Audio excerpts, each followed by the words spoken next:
हरे कृष्ण. स्वागत आहे सर्वांचे. आपण आज आपला चौथा अध्याय बघणार आहे. आपण मंगलाचरण म्हणूया. ओम अज्ञानतिमिरान्धस्य ज्ञानांजन शलाकया चक्षुरुन्मीलितं येन तस्मै श्री गुरवे नमः. श्री चैतन्य मनोभीष्टं स्थापितं येन भूतले स्वयं रूप कदा मह्यं ददाति स्वपदान्तिकम्. वन्देऽहं श्रीगुरो श्रीयुतपदकमलं श्रीगुरून् वैष्णवांच श्रीरूपं साग्रजातं सहगण रघुनाथान्वितं तं सजीवं साद्वैतं सावधूतं परिजनसहितं कृष्ण चैतन्य देवं श्री राधा कृष्ण पदान् सहगण ललिता श्री विशाखान्वितांच. हे कृष्ण करुणा सिंधो दीनबंधो जगतपते गोपेश गोपिका कांत राधाकांत नमोस्तुते. तप्त कांचन गौरांगी राधे वृंदावनेश्वरी वृषभानुसुते देवी प्रणमामि हरिप्रिये.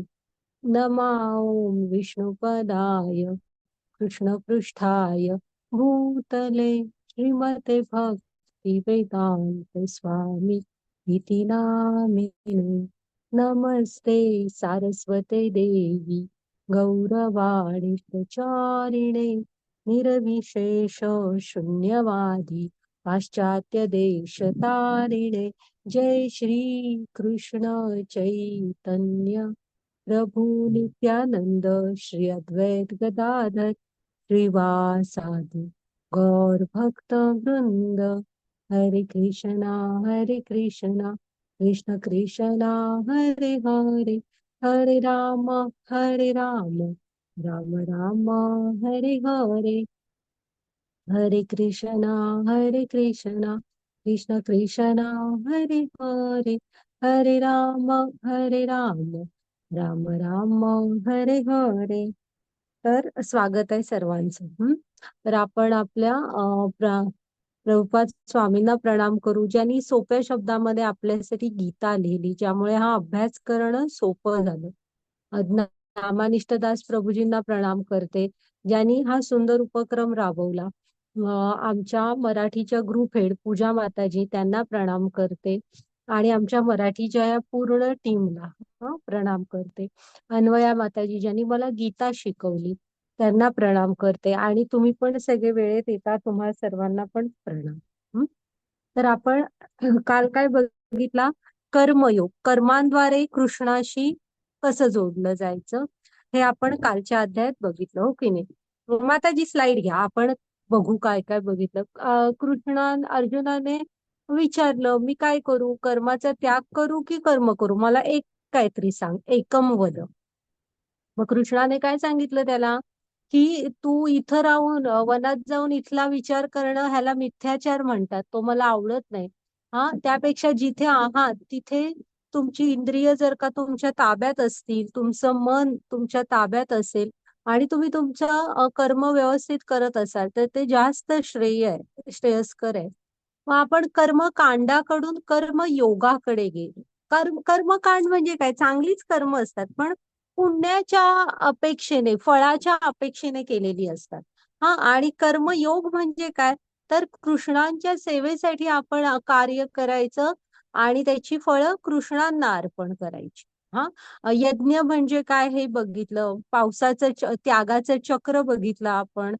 हा की कसं आपण सर्व काही कृष्णांना अर्पण करायला हवं. नाही केलं तर कृष्णाने काय सांगितलं, तुम्हाला त्याची बंधनं लागणार.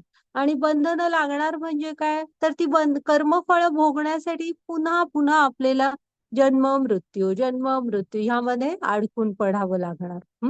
आणि आपण हेही बघितलं, तत्वतः बघितलं, की आपण इथे येताना काही घेऊन येत नसतो. इथलंच जे पृथ्वीवर आपल्याला मिळतं तेच वापरून आपण सगळं बनवत असतो. त्यामुळे ते ज्यांनी दिलंय त्यांना अर्पण करायला हवं आपण. त्याच्यानंतर अर्जुनाच्या पारिवारिक परंपरा, ही अर्जुनाने दुःखाचं एक कारण सांगितलेलं. तेव्हा कृष्णाने काय सांगितलं त्याला, की तू तुझ्या आचरणातून आदर्श स्थापित कर. आपण आपलं आचरण जसं ठेवू, मागून येणारे लोक आपोआप तसं वागणार. आणि मग अर्जुन म्हणाला की सगळं पटतंय मला, तुझं कृष्णा मला करावंच पण वाटतंय, पण असं कोण असतं जे आपल्याला बळेच पाप कर्म करायला भाग पाडतो. हं? तर कोण आहे आपला वैरी? तर कृष्णाने काय सांगितलं, काम हा आपला सर्वात मोठा शत्रू आहे. काम म्हणजे काय? अनियंत्रित इच्छा, कामना. हं? अनियंत्रित इच्छा. ओके.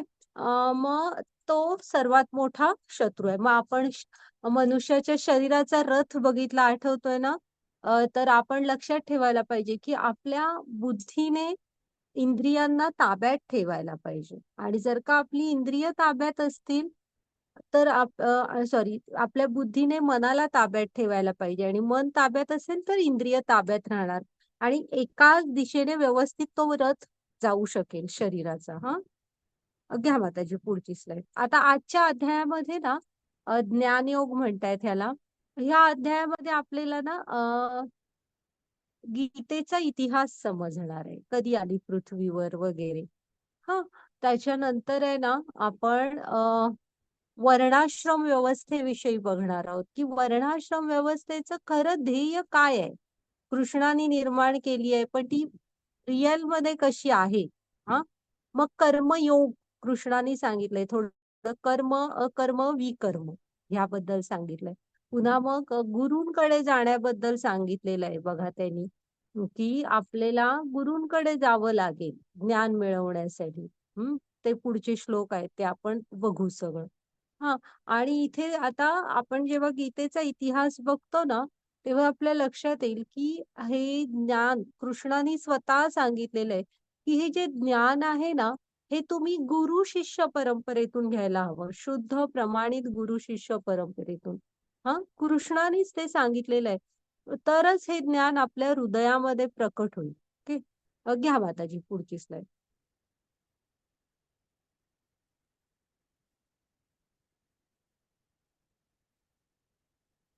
तर ही आता बघूया.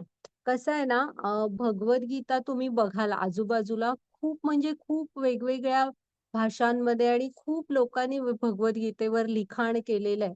हा, आणि कायच्या काय त्याची भाषांतर केलेली आहेत. संस्कृत मधली ओरिजिनल कशी हवी तशी आपल्याला बऱ्याच लोकांना जसं वाटलं तसं त्यांनी त्याची मीमांसा केलेली आहे. हा, पण त्या भगवद्गीता तुम्हाला कृष्णांशी जोडू शकतायत का? आता तुम्ही भगवद्गीतेचं ध्येय काय आहे? आपण कोण आहोत? पहिलाच दुसऱ्या अध्यायामध्ये आपण बघितलं की भगवद्गीतेचा पहिला पाठ आहे की तुम्ही शरीर नाही आत्मा आहात. हा, आणि मग आत्मा कोण? कृष्ण कोण आहेत? आत्म्याचा कृष्णाशी संबंध काय आहे? हम्म हे सगळं भगवद्गीता आपल्याला सांगत असते. जेव्हा आपण शुद्ध गुरु शिष्य परंपरेतली भगवद्गीता शिकतो, तेव्हा हे ज्ञान आपण जीवनात उतरवू शकतो. हा, आणि गीता हे ना कसं शास्त्र आहे माहितीये, ते अ तुम्ही जीवनात उतरवायचंय. असं नाहीये की मी वाचलो आणि सोडून दिलो, ते आपण तसं वागायला पण हवं. तर आपण कृष्णांच्या कडे जाऊ शकू. हा, मग आता इथे कृष्ण काय म्हणतायत बघा. नाहीतर मार्केटमधल्या ज्या गुरु शिष्य परंपरेतल्या नसतील, प्रमाणित गीता नसतील, त्याचं ज्ञान वाचून एक एक म्हणजे काय त्यांनी कृष्णांविषयी पण लिहिलेलं नसतं. ती एक शक्ती आहे अशा टाईपने लिहिलेलं असतं. तर असं गीतेमध्ये नाही सांगितलेलं बघा.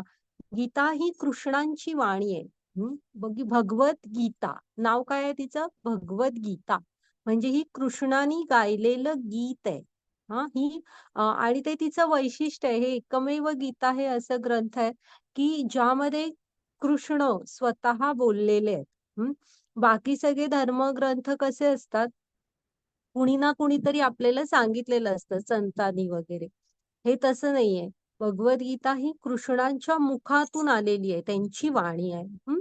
तर बघूया आपण. घ्या माताजी पुढची स्लाइड.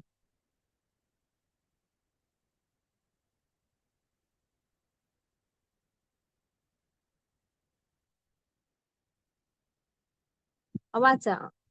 कोण वाचणार श्लोक? मी वाचू का? हा, वाचा. श्री भगवान उवाच इमं विवस्वते योगं प्रोक्तवानहं व्ययं विवस्वान मनन्वय प्राह मनुरिक्ष्वा कवे ब्रवीत. हरे कृष्ण माताजी. हरे हा कृष्णा. तर आहे ना. भगवान हा. श्रीकृष्ण म्हणाले, मी योगाचे हे अविनाशी शास्त्र सूर्यदेव विवस्वान यांना दिले होते आणि विवस्वानाने ते मानव जातीचे पिता म्हणू यांना सांगितले होते आणि म्हणून ते इक्ष्वाकुला सांगितले होते. हरे कृष्णा. तर आहे ना, आता हा इतिहास आहे. गीता पहिल्यांदा कृष्ण आणि कृष्ण अर्जुनांना सांगत नाहीयेत. हा. तर सर्वात पहिल्यांदा कृष्ण काय म्हणतात, मी योगाचे हे अविनाशी शास्त्र, हे एक शब्द आणि शब्द तुम्ही लक्षात ठेवा. हा बघा, ते काय म्हणतात, योग म्हणजे काय, कृष्णांशी जोडलं जाणं. हा योग ह्या शब्दाचा अर्थ आहे. मग आपण काल बघितलं ना, दुसऱ्या कोणाशी नाही, फक्त कृष्णांशी जेव्हा जोडला जातो ना, तेव्हा टू कनेक्ट विथ कृष्णा, योग म्हणजे. हम्म. तर आहे ना, हे हे योगाचं अविनाशी शास्त्र आहे. म्हणजे कृष्णांशी जोडलोच गेलो तरच गीता कळली म्हणायची. हा. मग हे योगा अविनाशी, ह्या गीता ही नेहमी असणार आहे. जसे कृष्ण अविनाशी आहेत, तसे गीता पण शाश्वत आहे. ओके. तर हे योगाचे अविनाशी शास्त्र सूर्यदेव विवस्वान यांना दिले. म्हणजे काय झालंय, सूर्यदेव ही एक पदवी आहे. जेव्हा कृष्णाने त्यांना सांगितली तेव्हा जे सूर्यदेव होते त्यांचं नाव काय होतं, विवस्वान. हम्म. मग विवस्वानांना पहिली दिली ही गीतेचं ज्ञान. मग विवस्वानांनी ते कोणाला दिलं, मानव जातीचे पिता मनु. आता मनु हे मानव जातीचे पिता का म्हटलंय, आपण कोण आहोत, मानव. मनूचे पुत्र ते मानव. हा, मानव ह्या शब्दाचाच अर्थ तो आहे. मनूचे पुत्र ते मानव. मग ते मनूने इकडे आणली, म्हणजे पृथ्वीवर. आणि मनूने पुढे कोणाला सांगितले, सूर्यकुलातले राजे इक्ष्वाकू. आणि इक्ष्वाकू राजांपासून खाली ती सूर्यकुळामध्ये आली आणि गुरु शिष्य परंपरेतनं पुढं पुढं येत गेली. हा. तर हा गीतेचा हे आहे इतिहास, की त्यांनी कृष्णानी विवस्वानांना, सूर्यदेव विवस्वानांना, विवस्वानांनी मनूंना, मनूनी राजा इक्ष्वाकूंना. घ्या माताजी पुढची स्लाइड. हा, वाचा कोण. एवं परपरा प्राप्तमिमं राजर्षयो विदुः सकाले नेह महता योगे नष्ट परंतप. हरे कृष्ण. याप्रमाणे हे परमश्रेष्ठ विज्ञान गुरु शिष्य परंपरेद्वारे प्राप्त करण्यात आले आणि राजश्रीने ते त्याच पद्धतीने जाणून घेतले. पण काळाच्या ओघामध्ये ही परंपरा खंडित झाली, म्हणून हे विज्ञान आपल्या यथार्थ रूपात लुप्त झाल्याप्रमाणे दिसते. हरे कृष्णा. बघा हा, आता एवं परंपरा प्राप्तम इदम, कृष्ण काय म्हणतायत, परंपरेद्वारे घेतलेलं आहे ते ज्ञान. हा, मग आपण पण ते घेताना शुद्ध गुरु शिष्य परंपरेतूनच घ्यायला हवं. म्हणजे झालं काय आहे, ते गुरु शिष्य परंपरेतनं आलं आणि पुढच्या राजर्षींनी पण ते त्याच प्रकारे जाणून घेतलं. पण काय झालं, काळाच्या ओघामध्ये ही परंपरा आता कृष्णांना कुठेतरी खंडित झाल्यासारखी दिसते तिच्या यथार्थ रूपात. म्हणजे जी कृष्णाने ओरिजिनल जशी दिली होती तशी ती त्यांना आता वाटत नाहीये. म्हणून अर्जुनाचं निमित्त करून कृष्ण पूर्ण मानव जातीला गीता आता परत सांगतायत. का तर ती त्या यथार्थ रूपात नाही. म्हणजे आता तुमच्या लक्षात आलं ना, गीता आहे तशी शुद्ध स्वरूपात शिकणं किती गरजेचं आहे. कृष्णांना पण म्हणजे कृष्ण पण तसेच म्हणतायत की ती शुद्ध गुरु शिष्य परंपरेतून यथार्थ रूपातच शिकली गेली पाहिजे. आणि सूर्यदेव विवस्वानांपासून ती तशीच शिकत पुढे आली आहेत सगळीजण. हा. मग आता हे लुप्त झाल्यासारखं दिसतंय, परंपरा कुठेतरी खंडित झालेली आहे. म्हणून आता कृष्ण अर्जुनाला इथे सांगतायत. हा, बघूया आपण. हा, मग आपण आहे ना शुद्ध गुरु शिष्य परंपरा म्हणतोय इथे. मग त्या परंपरा कुठल्या आहेत, कसं झालं, आता तुम्ही जर का तुम्ही जरा आजारी पडलो, आपण आजारी पडलो, मग आपण एखाद्या डॉक्टरांकडे जाणार आहे. तर आपण अशा एखाद्या म्हणजे डॉक्टरकडे जाऊ का की ज्याने सरकारी गव्हर्नमेंट रेकग्निझेशन नसलेली कॉलेजमधून युनिव्हर्सिटीमधून डिग्री घेतली आहे, अशा डॉक्टरकडे जाऊ का आपण? म्हणजे आपल्याला वाटणारच ना, काय बाबा ह्याच्या डिग्रीचा भरोसा. मग तुम्ही जाल का, सांगा.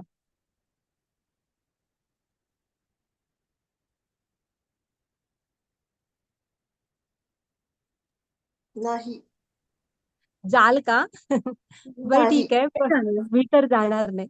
म्हणजे नाही कसं जाणार. असतं, आपल्याला एक हे, आता तुम्हाला एखाद्या वकिलाकडे जायची गरज पडली, तर ज्याने कुठेतरी एखाद्या, ज्याला मान्यता प्राप्त अशा काहीतरी डिग्री घेतलेल्या आहेत, अशांकडे जाऊ ना आपण. तर कसं आहे, तरच ते त्याची डिग्रीला मिळवलेलं त्याने ज्ञान काहीतरी, ज्याला हे आहे, कुणीतरी मान्यता दिलेली आहे, जे योग्य प्रमाणित ज्ञान आहे असं मानू की नाही. तसं इथे कृष्णाने 4 परंपरा स्वतः स्थापन केलेल्या होत्या. कृष्णाने गीतेचं हे ज्ञान ब्रह्मांना दिलं. हा, मग ब्रह्मानी ते मध्वाचार्यांना दिलं. हा, म्हणजे हा पुढे ब्रह्म संप्रदाय म्हणतात. कुठला? ब्रह्मानी स्थापित केलेला, त्याचे आद्य आचार्य मध्वाचार्य, ते हा ब्रह्म संप्रदाय. मग आपला इस्कॉनची कुठली आहे गुरु शिष्य परंपरा? तर ब्रह्म मध्व गौडीय धारा म्हणतात. हा, लक्षात ठेवा, ब्रह्म मध्व गौडीय धारा. हा, ही ब्रह्मांपासून आलेली. मग हेच ज्ञान कृष्णाने लक्ष्मीला दिलं, माता लक्ष्मींना दिलं. त्यांचा श्री संप्रदाय आहे. जो ज्याचे आचार्य कोण आहेत? रामानुजाचार्य, तो श्री संप्रदाय. मग हेच ज्ञान शिवांना दिलं. मग भगवान शंकरांनी जे स्थापन केलं त्याला रुद्र संप्रदाय म्हणतात.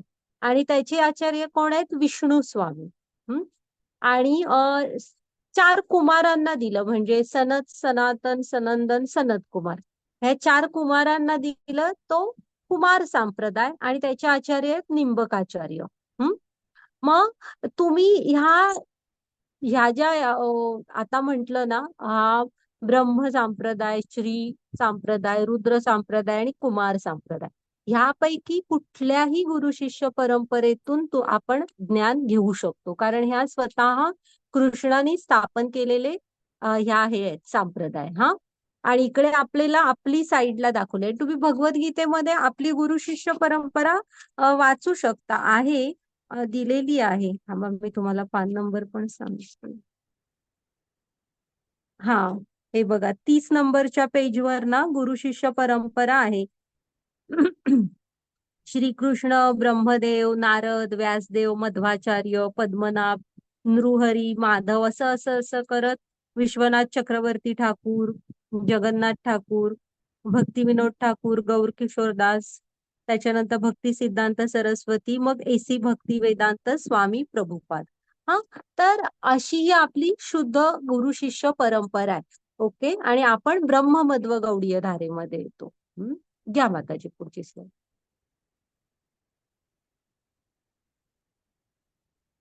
मग आता इथे ना खूप छान आहे, अर्जुनाला पडलेला प्रश्न. अर्जुन म्हणतो, हे काय सांगतोयस कृष्णा तू? कधी दिलंस तू सूर्यदेव विवस्वानांना? तू तर आता जेवढ्या वयाचा अर्जुन आहे तेवढ्याच वयाचे कृष्ण आहेत तिथं. कारण ती दोघं आत्ते मामे भावंड आहेत, समवयस्क आहेत, एकत्र खेळलीत, एकत्र राहिलीत. आणि तो आश्चर्यचकित झालाय, काय सांगतोयस कृष्णा तू? कधी सूर्यदेव विवस्वानांना दिलंस? हा, मग आता कृष्ण अर्जुनाला काय उत्तर देतात बघूया.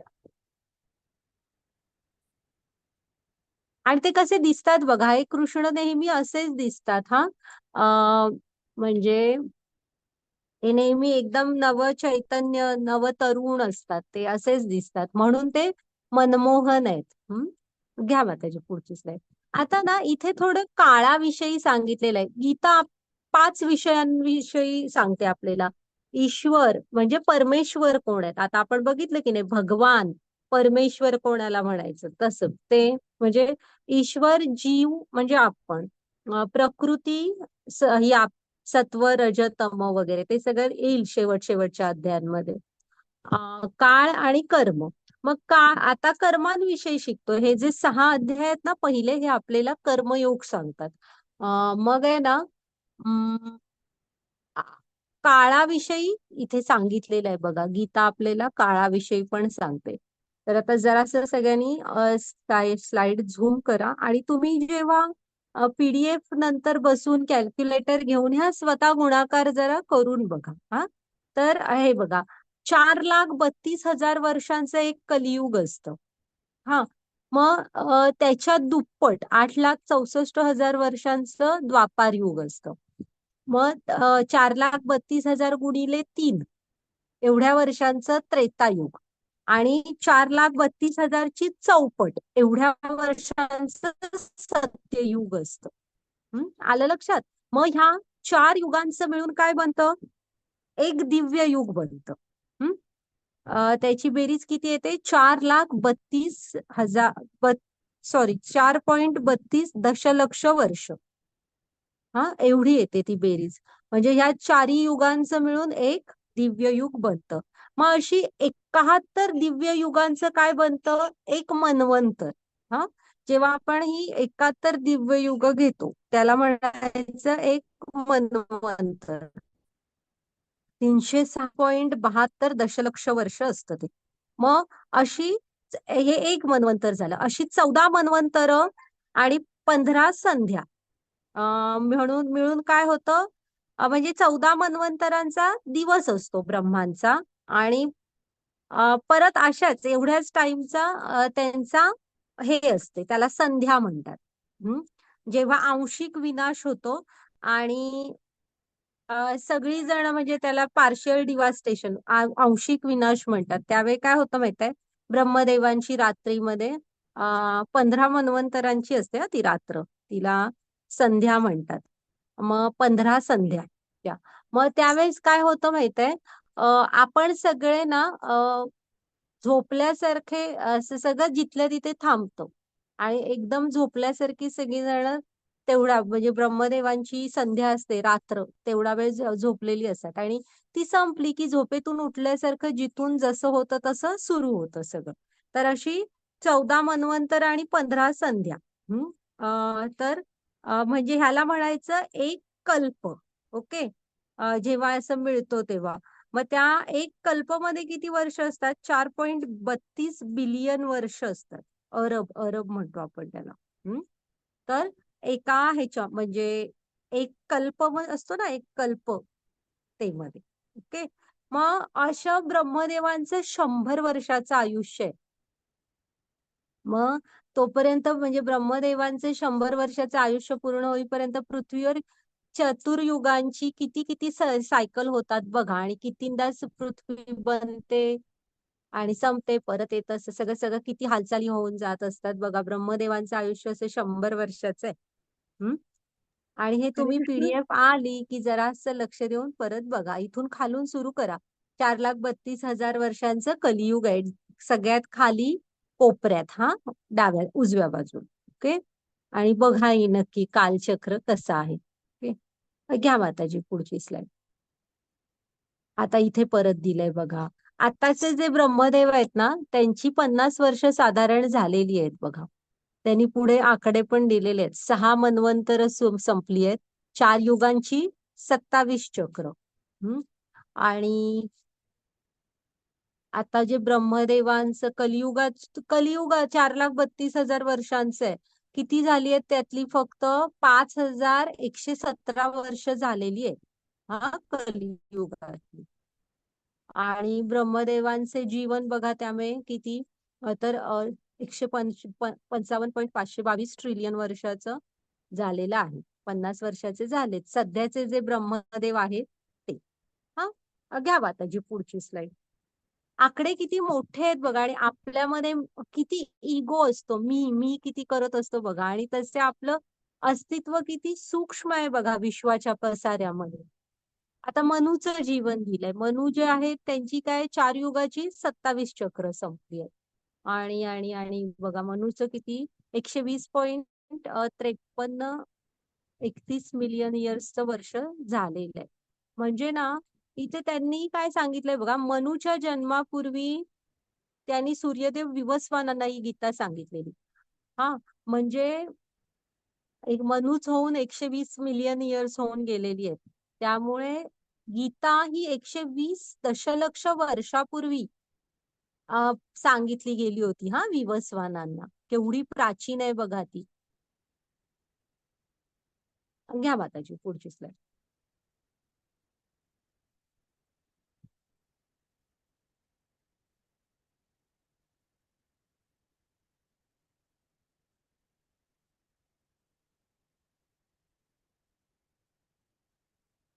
आणि आता हे त्यांनी ना हा जो इतिहास आहे ना तो महाभारताच्या शांती पर्वामध्ये दिलेला आहे.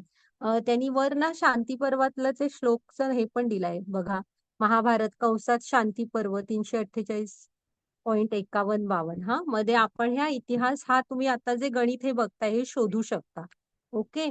मग त्रेतायुगाच्या प्रारंभी परमात्म्याशी संबंधाचे हे शास्त्र विवस्वानाने मनूला दिले होते. मनूने मानव जातीचा पिता असल्याने या पृथ्वी ग्रहाचा राजा महाराज इक्ष्वाकू यांना ते दिले. मग रघुवंशाच्या म्हणजे ज्याच्यामध्ये राम आले स्वतः तो रघुवंश तर त्या रघुकुळामधील पूर्वज ज्यामध्ये भगवान रामचंद्र प्रकट झाले म्हणून भगवद्गीता महाराज इक्ष्वाकूच्या काळापासून मानवी समाजात आहे. आलं लक्षात ना. पृथ्वीवरती महाराज इक्ष्वाकूंपासून आली. म्हणजे साधारण त्रेता आणि द्वापारची मिळून किती 2 लाख वर्ष होतात असती. म्हणजे हिच्यावर पृथ्वीवर गीता येऊन ना साधारण 20 लाख वर्षापूर्वी पृथ्वीवर आलेली आहे गीता. हा जेव्हा राजा इक्ष्वाकू आले तेव्हापासून म्हणजे बघा गीता पृथ्वीवर येऊन पण किती वर्ष झालेली आहेत. हा घ्या माताची पुढची स्लाईड.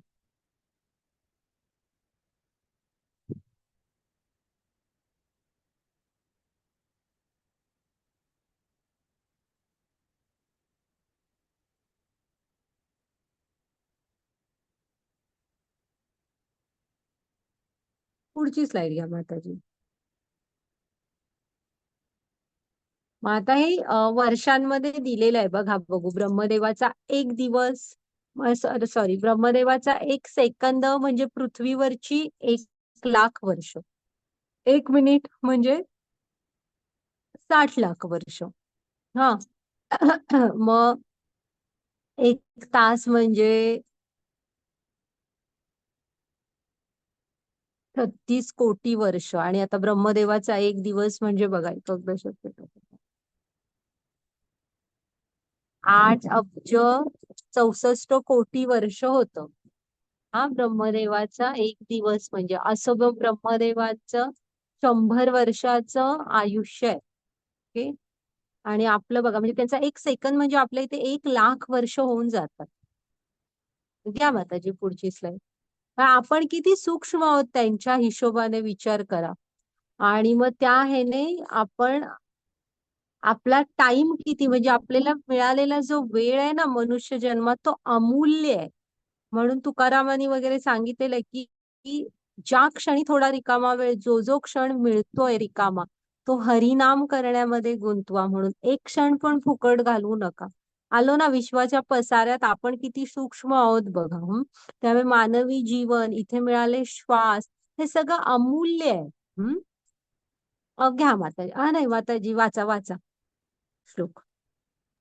अजोपि संन्यवयात्मा भूतानामीश्वरोऽपि सन् प्रकृतिं स्वामधिष्ठाय प्रकृतिसमधिष्ठाय सम्भवाम्यात्ममायया. एकेकाने वाचूया हा माताजी. एकाने हा हा वाचा एकाने चंद्रा माताजी. अजोऽपि सन्न्यव्ययात्मा भूतानापीश्वरोऽपि सन् प्रकृतिं स्वामधिष्ठाय संभवाम्यात्ममायया. हरे कृष्ण. मी जरी अजन्म आहे आणि माझ्या दिव्य शरीराचा कधीच नाश होत नाही आणि मी जरी सर्व प्राणीमात्रांचा ईश्वर आहे तरी प्रत्येक युगायुगात मी माझ्या मूळ दिव्य रूपात अवतीर्ण होत असतो. हरे कृष्ण. हा तर आहे ना कृष्ण अर्जुनाला इथे सांगतायत की ते काय आहेत. तुम्ही पण लक्षात ठेवा अजन्म आहे आणि त्यांच्या दिव्य शरीराचा कधीही नाश होत नाही. म्हणजे कृष्ण जे आहेत ना ते हे होत नाहीत. म्हणजे जन्म मृत्यूने आपण बांधले गेलेलो. जेव्हा जन्म घेतो तेव्हा मृत्यू ठरलेलाच असतो. हा कृष्ण तसे नाहीये. ते अजन्म आहेत. ते ना जन्म ना मृत्यू ह्याने नाही बांधलेले. ते अवतार घेतात आणि इथलं कार्य झालं की ते त्यांच्या धामात निघून जातात. म्हणजे आपण बोलीभाषेत म्हणतो जन्माष्टमी वगैरे कृष्ण राम जन्म काळ वगैरे असं, पण तसं नाहीये. ते अवतार घेतात आणि त्यांचं कार्य झालं की त्यांच्या धामात निघून जातात. ते अजन्म आहेत. हा, म्हणजे आपण ते सच्चित आनंद आहेत, शाश्वत आहेत, ते सनातन काल होते, आजही आहेत आणि उद्याही असणार आहेत. आणि तसेच तरुण असं, त्यामुळे अर्जुनाला पडलाय ना प्रश्न की तुम्ही असे कसे दिसताय, म्हणजे तेव्हा पण होता, तर ते कायमच असणार आहेत. म्हणजे आता बघा, आपण इथे राहतो, मी इथे राहते आणि मी भारताबाहेर शिफ्ट झाले कुठल्या तरी देशात, अमेरिकेत वगैरे गेले, तर तिथले लोक म्हणतील का, अरे ही आता इथे जन्मली आणि तर तसं नाहीये ना. मी इथलं भारतामधलं आणि मग पुन्हा समजा मी तिथे 20 भर वर्ष राहिले, पुन्हा भारतात आले, तर भारतातली परत म्हणतील का, ही इथे नव्हती, ही मेली होती आणि आता ही परत इकडे जन्मली, असं नाही म्हणणार ना. तर आपण फक्त काय झालो होतो, काही काळासाठी दुसऱ्या देशात शिफ्ट झालेलो, तिथलं काम झालं, आपल्या भूमीमध्ये परत आलो असं. सूर्य बघा, आपल्या इथे मावळतो म्हणजे झालं का तो, तसं नाही, दुसऱ्या दिवशी परत उगवतो. तर त्याची जी गती आहे त्याप्रमाणे पृथ्वी ज्याप्रमाणे हे होते त्याप्रमाणे आपल्याला सूर्यास्त सूर्योदय असं दिसत असतो, हो की नाही. तसे कृष्ण पण आहेत ना, ते जन्म आणि मृत्यू नाही, ते इथे त्यांचं कार्य करण्यासाठी येतात, अवतार घेतात आणि ते पूर्ण झालं की त्यांच्या धामामध्ये परत निघून जातात. हा, ही कृष्ण जन्माच्या वेळची स्लाइड आहे, त्यांनी दाखवली आहे. ते पहिल्यांदा वसुदेवांच्या हृदयामध्ये आले, मनामध्ये, मग हृदयामध्ये, तिथून देवकी मातेच्या हृदयात, मग मनामध्ये. हा, आणि मग तिथून डायरेक्ट ते समोर प्रकट झाले बघा, चतुर्भुज नारायण रूपामध्ये. ते बघा, ते तसे. मग ते सांगतात की आम्हाला बाळ हवंय म्हणून. मग त्याच्यानंतर ते छोटस बाळ बनतात आणि मग तेच सांगतात की इथे आता ह्याचा हे आहे ना, कंसाचा धोका, त्यामुळे तुम्ही मला स्ट्रेट ह्याच्या गोकुळामध्ये नंदांच्या घरी नेऊन ठेवा आणि नंदाच्या इथे जी मुलगी झाली आहे तिला इकडे घेऊन या. हा, तर आणि बघितलं ना तुम्ही, ते जाताना सगळे दरवाजे वगैरे आपोआप उघडले जातात. तर आपण पण जरा डोळे उघडून ऐका, बघायला हवं ही सगळी शास्त्र वगैरे. कारण कसं आहे, म्हणजे बघा, जेव्हा भगवंत जन्मतात ना, तुम्ही भागवतम मध्ये वगैरे ऐकायला हवं, जन्मतात नाही, सॉरी, ते अवतार घेतात. जेव्हा भगवंत अवतार घेतात ना, तेव्हा वेगवेगळे देवी देवता आकाशामध्ये प्रकट झालेले असतात त्यांचं दर्शन घ्यायला. पुन्हा पुष्पवृष्टी करतात, त्यांची स्तुती करतात. हा, असं. आणि म्हणजे आपल्या इथे खूप जण सांगत असतात मी देव आहे, ह्याव आहे, असं नसतं. त्यासाठी आपल्याला शास्त्र उघडावी लागणार. भगवान जेव्हा प्रकट होतात तेव्हाच वातावरण कसं असतं बघा, तुम्ही ते वाचा नक्की. हा, ओके, घ्या माताजी. आणि बघा, त्यांनी सांगितलंय प्रत्येक युगामध्ये येतात ते. आता केव्हा येतात बघा. हा, वाचा. हा श्लोक सगळ्यांनी ऐकलाय महाभारतात. यदा यदा यदा हि धर्म- यदा यदा हि धर्मस्य ग्लानिर्भवति भारत अभ्युत्थानमधर्मस्य तदात्मानं सृजाम्यहम्. हा, अं, हरे कृष्ण. जेव्हा जेव्हा आणि जेथे जेथे धर्मचरणाचा ऱ्हास होतो आणि अधर्माचे वर्चस्व होते, त्यावेळी हे भारता मी स्वतः अवतीर्ण होतो. हरे कृष्ण. बघा, हा कृष्ण काय सांगतायत, त्यांच्या अवतीर्ण होण्याची कारण सांगतायत की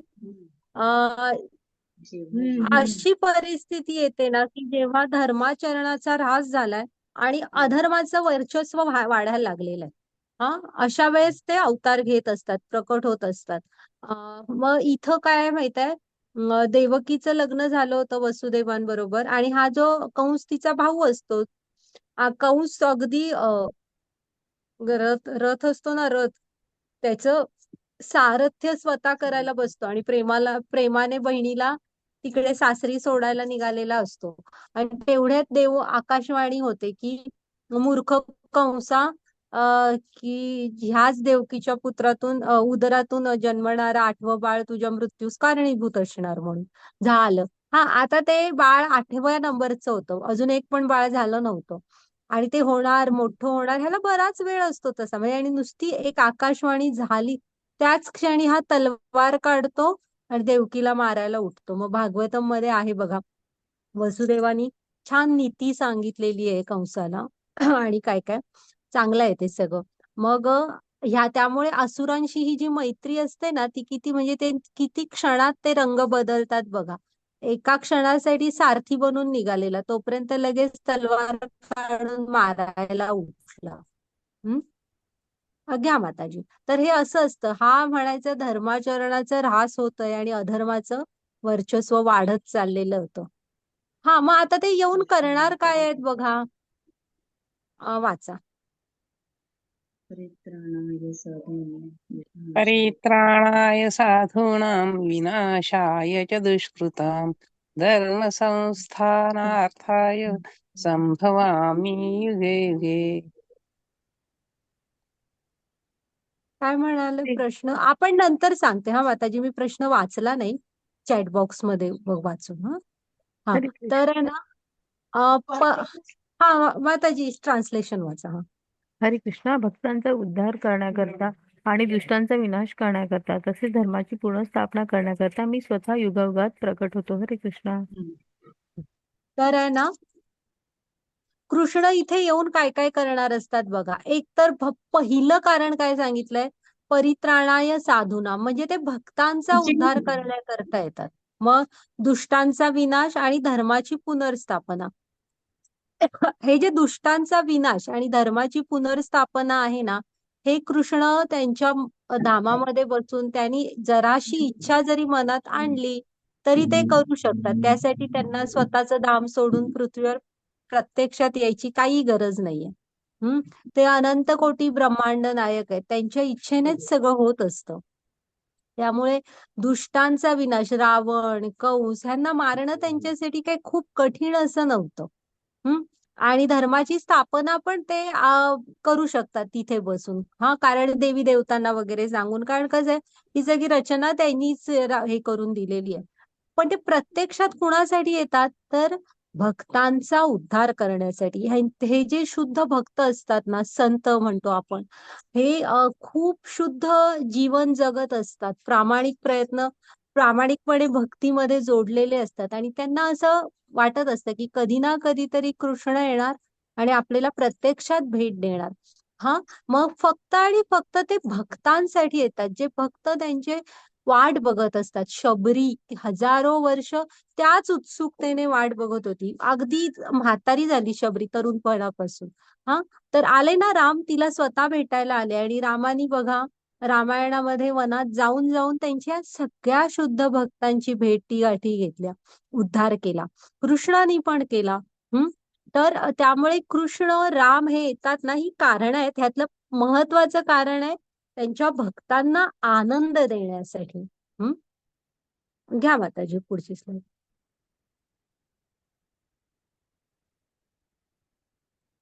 हे मथुरेत आल्या वेळेचं नंतरच दाखवलंय ते. आता आपण म्हणू ना, कृष्णाला तत्वतः तुम्ही जाणून घेण्याचा फायदा काय. तत्वतः म्हणते, हा कृष्ण आहे, हा आमचा आहे, असं नाहीये. तर कोण आहेत कृष्ण, कुठे असतात ते, आपला आणि त्यांचा संबंध काय आहे, असं तत्वतः जाणून घेतो ना जेव्हा आपण, तेव्हा आपण कृष्णांपासून सोडूनच घेऊ शकत नाही स्वतःला. जप माळ घेऊन हातात जपच करायला सुरू कराल, इतके गोड आहेत ते. तर आहे ना, ह्या कृष्णांना असं तत्वतः जाणण्याचा फायदा काय आहे बघा. वाचा श्लोक.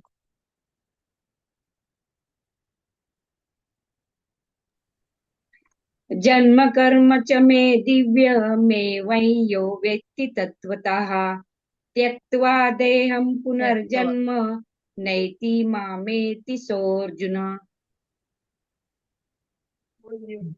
तर आहे ना, वाचा माताजी. हरे कृष्णा. जो माझ्या जन्माचे आणि कर्माचे दिव्य स्वरूप जाणतो, तो देहत्याग केल्यानंतर या भौतिक जगतात पुन्हा जन्म घेत नाही. तर हे अर्जुना, तो माझ्या शाश्वत धामाची प्राप्ती करतो. हरे कृष्ण.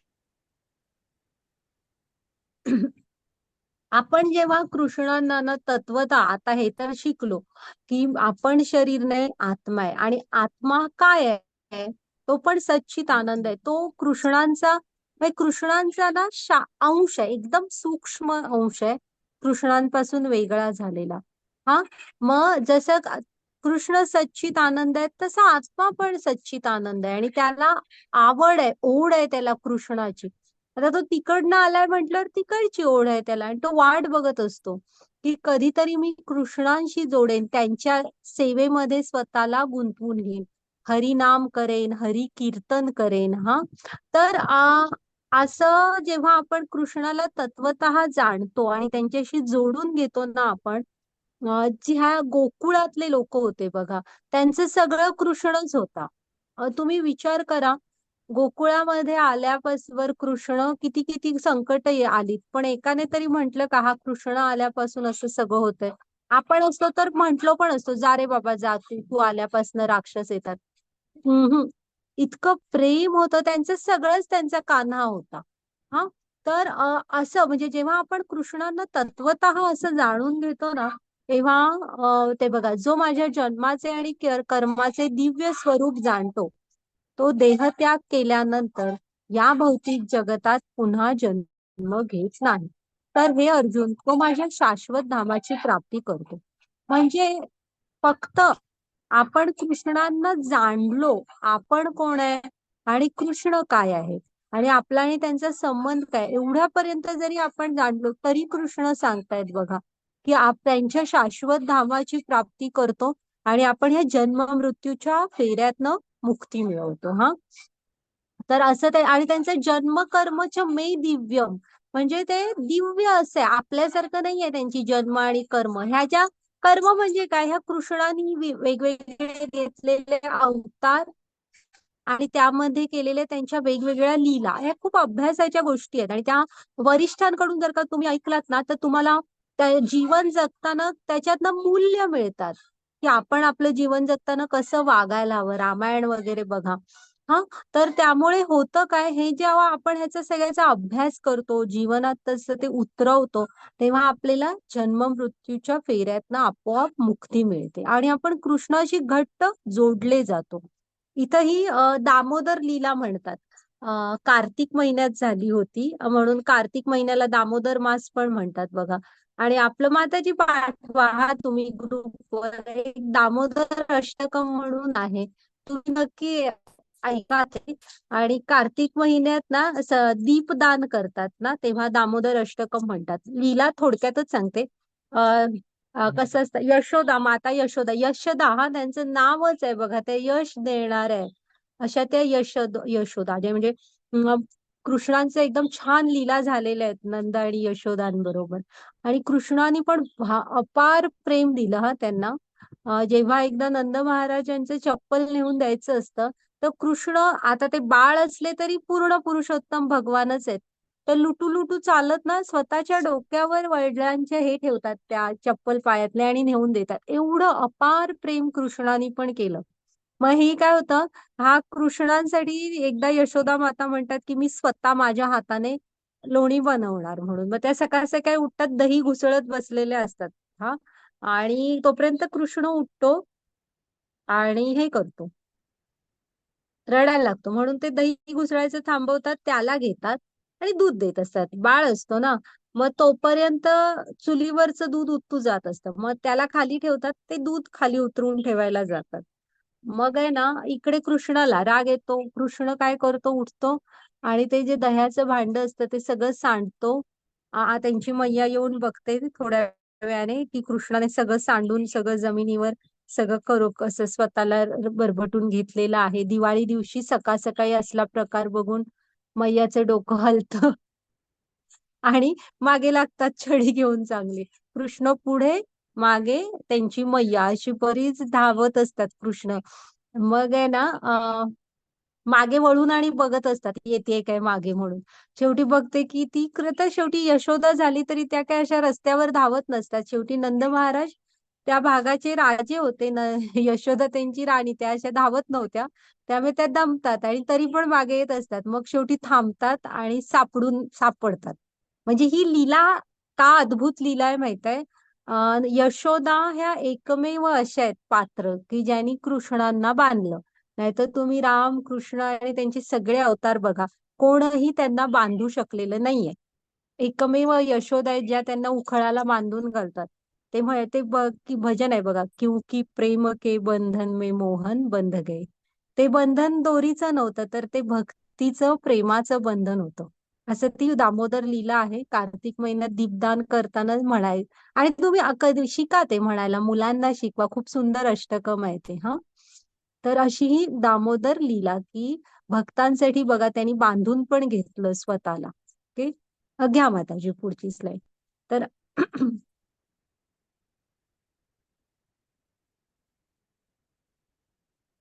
हा, मग आपल्या आणि कृष्णामध्ये काय फरक आहे, हा फरक लक्षात ठेवा. हा, आपलं जे शरीर आहे ना, हे पंचमहाभूतांनी बनलेलं आहे. हा, कुठलं, हे जे आपल्याला आरशात दिसतं हे, त्याच्यानंतर आत एक सूक्ष्म शरीर आहे, ते मन, बुद्धी आणि इंद्रिय ह्यांनी बनलेलं आहे. हा, जे आत सूक्ष्म शरीर आहे ते. ओके, आणि मग त्याच्या आतमध्ये आपला आत्मा असतो. म्हणजे एक वरचं स्थूल शरीर, एक आतलं सूक्ष्म शरीर, आणि मन, बुद्धी आणि मिथ्या अहंकाराने बनलेलं एक शरीर, हा, ज्याला सूक्ष्म शरीर म्हणतात. आणि त्याच्या आतमध्ये आपला आत्मा असतो. अशी 3 आवरणं असतात. कृष्णांचं असं नाहीये. त्यांचं आत आणि बाहेर असं काही वेगळं नाहीये. त्यांचं जे दिसतं ना, ते खाली श्यामसुंदर रूप दाखवलंय बघा, हातात बासरी, मोरपीस डोक्यावर वगैरे. तर हे जे कृष्ण असे श्यामसुंदर आहेत ना, हे त्यांचं आध्यात्मिक शरीर आहे, भौतिक नाहीये ते. सच्चित आनंद आहे त्यांचे शरीर, शाश्वत आहे ते, ज्ञानमय आहे आणि आनंदमय आहे. म्हणजे कृष्ण हे आनंदाचा सागर आहेत. ते नंद के घर काय म्हणतात, नंद के घर आनंद भयो. ती कोण म्हटलीत का नंदाला मुलगा झाला, असं नाही म्हटले. ते नंद म्हणजे नंदांच्या घरी प्रत्यक्ष आनंदाने जन्म घेतला. पुन्हा रामांचं पण नाव सांगताना त्यांनी सांगितलेलं ना, त्यांच्या कोण बरं, नाव सांगताना राम ठेवा म्हणतात, जो आनंदाचा मूळ आहे. असं, तर ते त्यामुळे ते कसं आहे, सच्चित आनंद, शाश्वत, ज्ञानमय, आनंदमय असे आहेत ते. हा, तर आपलं शरीर भौतिक आहे, त्यांचं आध्यात्मिक आहे. आपण मायेद्वारा नियंत्रित आहे, हे आपण पुढे शिकू कसे. आणि ते मायेचे म्हणजे मायेचे नियंत्रक आहेत, ते मायापती म्हणतात त्यांना. आपण मायेच्या नियंत्रणात आहोत आणि तेच मायेचे कंट्रोलर आहेत. ओके, आणि आपलं हे आणि आपलं हे शरीर तात्पुरतं आहे. हे हा जन्म आहे तोपर्यंत, तेही सतत बदलत असतं, तसं नाही, त्यांचे शाश्वत आहे. ओके, तर हा आपल्यामध्ये आणि कृष्णांमध्ये फरक आहे, की ते त्यांचे शरीर आध्यात्मिक आहे, आपलं भौतिक आहे. ते मायेद्वारचे नियंत्रक आहेत, आपण मायेद्वारा नियंत्रित आहोत. हा, सांगते हा प्रभूजी मी नंतर. माताजी पुढची स्लाइड घ्या.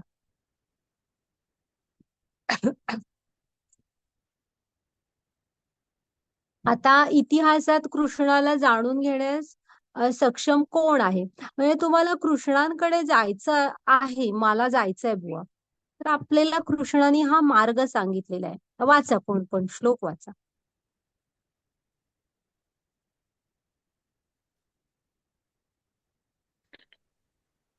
वीतराग भय क्रोधा मन्मया मामुपाश्रिता बहवो ज्ञान तपसा भूता मद्भाव मागता ये यता मां प्रपद्यन्ते तांस्तथैव भजाम्यहम् मम वर्त्मानुवर्तन्ते मनुष्या पार्थ सर्वशः.